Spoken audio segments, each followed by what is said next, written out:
When did failure become a bad thing?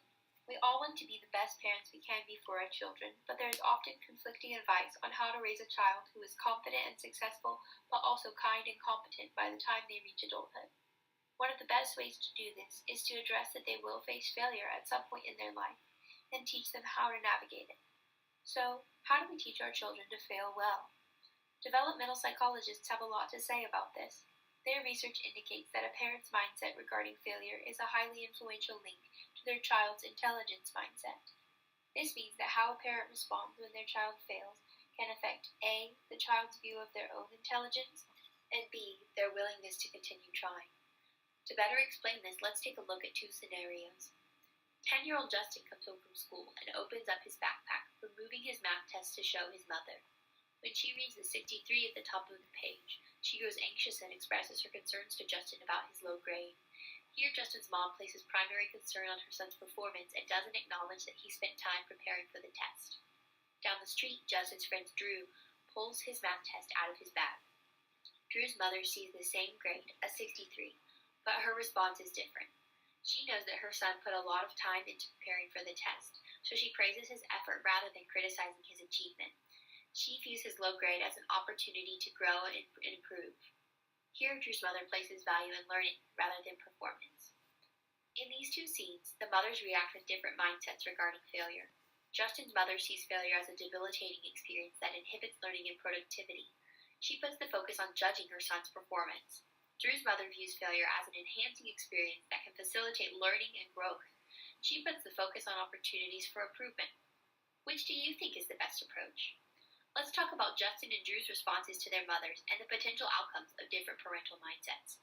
The message Justin hears from his interaction with his mother is that his intelligence is fixed.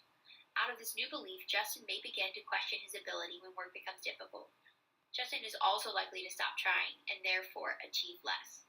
Researchers on fixed mindsets have said children with a fixed mindset believe that they have a fixed amount of intelligence that they cannot change. In contrast, the message Drew hears from his mother is that his intelligence can be built through learning. There is a relation between a growth mindset and advanced class placement down the road. In fact, those with a growth mindset were more likely to be placed into advanced math over time. Stanford University professor Carol Dweck is a leading researcher in the field of mindsets. She says in a fixed mindset, students believe their basic abilities, their intelligence, their talents are just fixed traits. They have a certain amount, and that's that, and then their goal becomes to look smart all the time and never look dumb. In a growth mindset, students understand that their talents and abilities can be developed through effort, good teaching, and persistence.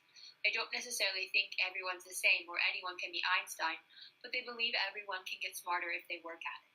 Informing your child about your view of failure is the first step to teaching them how to respond to failures in their own lives. Here are 3 practical next steps to teach your child how to learn and grow from failure by developing a growth mindset. Number 1, do not prevent failure. Parents who do not allow their children to experience failure are not preparing their children for the real world. If you know that they will encounter failure in their lives, would you not like to prepare them for it? While a parent might be protecting their child from failure at home, there are other arenas, such as school, where it cannot be prevented. Studies show that children who experience academic failure are more likely to express anxiety and low moods if they have not been taught how to deal with it. Allowing your child to experience failure under your care provides them with necessary experience and skills to successfully navigate failure in other areas of their life. Number 2, when failure does occur, work alongside your child for success and not for them. In other words, parents should be guides through failure, not fixers. It is important that children learn how to overcome failure, so as adults they can do it on their own. They need support as they try to make sense of their failure. We as parents need to acknowledge that sometimes it is more valuable to learn from experience than relearning the subject or activity while failure happened. Number 3, teach your child how to be more compassionate to themselves.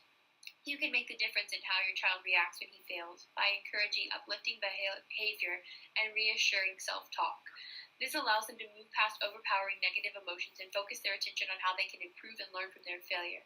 The best way to do this is to model it yourself.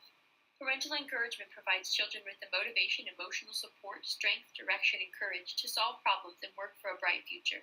Be sensitive and caring when your child comes to you with a perceived failure, and focus on how it can be used as a learning experience.